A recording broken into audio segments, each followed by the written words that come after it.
रस्ता मोकळा आहे पण टू व्हीलर सेंटरनीच चालवणार अखंड वेळ. सोलापूर हायवे हडपसरच्या दिशेने जाताना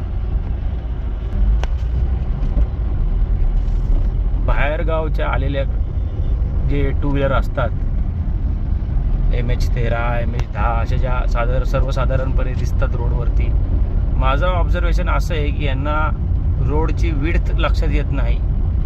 रस्ता मोकळा असेल तरी ह्या सेंटरनीच चालतात. पटकन गाडी ओव्हरटेक होऊ शकते तरी स्पीड लॉक करून ठेवतात रस्त्याच्या मधोमध. आता ही बघा MH13. तुमचं काय मत आहे याच्याबद्दल? परत हीच गाडी समोर आलेली आहे.